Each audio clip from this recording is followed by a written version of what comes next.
bed pizza? Absolutely. Welcome to MsMojo, and today we're counting down our picks for the times Scooby-Doo and Shaggy Rogers were best friends goals. For this list, we're looking at animated television appearances, but excluding the live-action and animated movies. On the count of 3. 1, 2, 3. Number 10, Scooby Runs Away, a pup named Scooby-Doo. This show followed the aged-down members of the Scooby Gang, including little Scooby-Doo.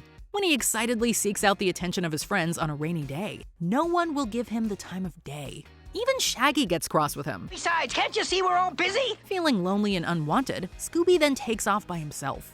Meanwhile, a strange woman in a lab coat sets her sights on the pup, specifically to acquire his head. It's not long before everyone realizes he's missing and Shaggy becomes distraught. We have one question and one question only. Like, yeah, have you seen my puppy? Thankfully, they're all reunited before Scooby can lose his head or any other body part. There are a few great moments showcasing the pair of BFFs in this episode, including their reunion, Scooby's attempt to save Shaggy, and the episode's conclusion when they're back to being best buds. Like, welcome home, Scoob. It's good to be here. Number 9. Anything for a Scooby Snack. Scooby-Doo, Where Are You? The Scooby-Doo franchise has given us some fantastic catchphrases over the decades, including Jinkies, Zoiks, and of course, Scooby-Dooby-Doo! But one of the most quotable is the very important question, Leaving for a Scooby Snack? Since the original television series, Scooby Snacks have been the go-to incentive to get the titular canine, and sometimes his human companion Shaggy, to do any mystery solving in particularly spooky settings. The notoriously cowardly duo often needs a boost of confidence in those situations, and these treats always do the trick. Now, here's a Scooby Snack for courage. The incentive is frequently offered up throughout every iteration, but we'll always have a soft spot for the early days. Here's a snack for you, Scooby. Number 8. Chowing Down with Barry Allen, Scooby-Doo and Guess Who? In this episode of Scooby-Doo and Guess Who, we find out that Shaggy and Scooby love going out to eat with their friend Barry Allen. Of course, they're completely oblivious to the fact that he's actually the Flash. Maybe the Flash will keep helping you guys so we can hang out more. That would be totally great. Since the trio all have unique nutritional needs, it just makes sense that they would get along so well. When Shaggy and Scooby's commitment to sleuthing with Mystery Inc. keeps interrupting their meals, the speedster begins solving the gang's mysteries in record time. I was just trying to pick up the pace. You were a little slow. Never mind. Mystery solved, right? Right, guys? Fred, Daphne, and Velma aren't thrilled that the Flash has basically taken over their cases. However, Shaggy and Scooby appreciate the help, seeing as it frees up more time to enjoy all the food the world has to offer. Nothing like 105 Big Belly burgers for breakfast. Number 7. Scooby and Shaggy Quit the Gang. Be cool, Scooby-Doo. As we all know, Scooby-Doo and Shaggy Rogers are the scaredy cats of Mystery Inc. And since they're often used as bait for the various villains they come across, it's no surprise they eventually get fed up. We quit! No more Monsters, Mayhem, Mysteries, or any other M-words! You ruined M. Demoralization has them saying sayonara and even finding replacements for themselves. The only problem is that their replacements have no idea how to fill their roles exactly. So the original duo sticks around to help train them. Wait, we still don't know how you guys solve mysteries. Like this is our main job. Classic first step of the hero's journey. Refuse the call to adventure. Fine. By the end, Shaggy and Scooby luckily come to realize just how irreplaceable they are. Despite the conflict of this episode, it's sweet that the two best pals were in it together. Jinkies, Morley. How? They haven't taught us to do jinkies yet. Is it like a shoulder roll? Relax, guys. Number 6. Hypnotizing the Ghost Clown. Scooby-Doo, Where Are You? In one of the most popular episodes of the original series, the gang finds themselves investigating an alleged jinxed circus. They're told that a ghost clown is on the loose, sabotaging different acts. A ghost clown? Ghost clown? Unfortunately for poor Scooby, he's the first to fall under the ghost clown's hypnotism. Watch the pretty coin of gold, and you will do what you are told. Which compels him to attempt and impressively accomplish a terrifying high-wire act. Shaggy and Velma save him, and soon he'll have to do the same for Shaggy. Surprisingly, it's Shaggy's idea to trick the clown into putting himself in a trance, leading to his capture and classic unmasking.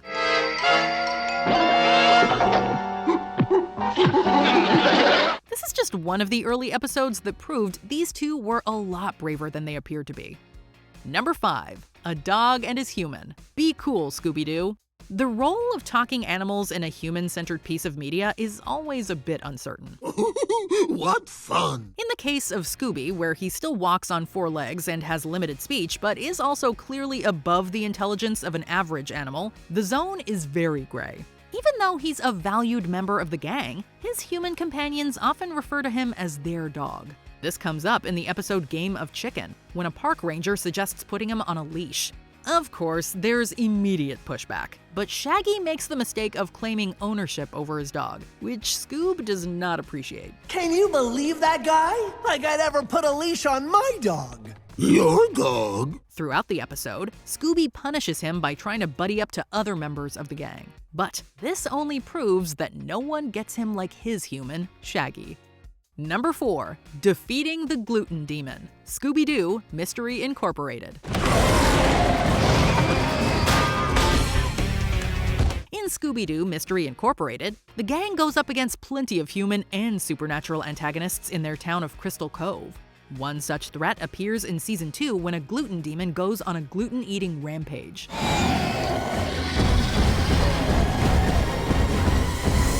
All the food is gone. While everyone else occupies themselves with mystery solving and trap setting, Shaggy and Scooby's job is to devour all the gluten around town. When it can't be captured by a trap, the canonically hungry foodies take the gluten demon down in an epic battle. That gluten demon just crunched on our friends. Dude, that makes me mad. Come on. This monster was uniquely suited to Shaggy and Scooby, and it's one of those awesome times they took it upon themselves to save the day. Number 3. Masters of Disguise and Distraction. Be cool, Scooby-Doo. As we've seen over the decades, Scooby-Doo and Shaggy are no strangers to silly costumes. But the very underrated series Be Cool, Scooby-Doo uses their knack for trickery as an amazing running gag. Like, see? You can't beat inflation. Sorry, you're right. Politics have no place in balloon animalry. When they're fleeing from a monster, as they regularly do, Scooby and Shaggy temporarily set their fear aside and don disguises. They put on elaborate skits to distract said monster, transforming into everything from a sitcom couple to directors to hipster musicians. These impromptu scenarios never fail to throw the villain off, so much so that they get caught up in the ruse. One more time. My name is Iceman! You did it! We live for their hilarious delayed realizations, as well as the chaotic duo's ever-creative get-ups. Your mother made your favorite, rainwater and evil spirits too. That's the evil. Number 2. Shaggy chooses Scooby over Velma. Scooby-Doo Mystery Incorporated. While fans praised Scooby-Doo Mystery Incorporated for its darker tone and serialized storytelling, one aspect they did not like was Velma and Shaggy's toxic relationship. Velma tried to change Shaggy into someone he was not, and Shaggy kept their romance a secret from his best friend. Naturally, Scooby is hurt when he finds out. Like it's not what you think, old pal. Velma and me were just doing a staring contest. Right, Velma? Velma is frustrated that Shaggy isn't completely focused on her, so she gives him an unfair ultimatum. Come on, Shaggy. Make up your mind. Me or Scooby? But when Scooby gets wrongfully detained for a violent attack, his BFF doesn't hesitate to do whatever it takes to rescue him. The harrowing situation makes Shaggy's decision obvious, and although Velma's heart gets broken, we know that nothing will ever come between the iconic pair. Shaggy and Scoob forever. But we can still be friends, right?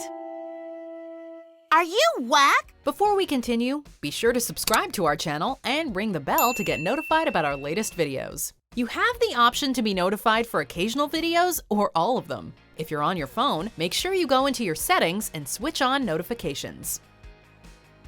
Number 1. Rocking Out with the Hex Girls. Scooby-Doo Mystery Incorporated. When Crystal Cove's local ska band, Rude Boy and the Ska-tastics, seemingly returns from the dead, their music puts everyone into a zombie-like stupor, compelling them to dance.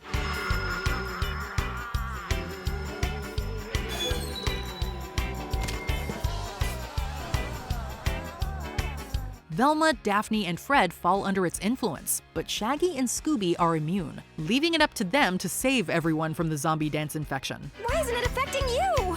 I'm a dog. Music is just noise to us. They wisely enlist the help of the Hex Girls, the fan-favorite trio first introduced in 1999's Scooby-Doo and the Witch's Ghost. As the bands battle it out on rooftops, the Hex Girls are briefly overpowered. But it all ends with a Scott Pilgrim-like beatdown, with Shaggy and Scooby absolutely shredding on guitars. Not many can say they defeated magical music by rocking out.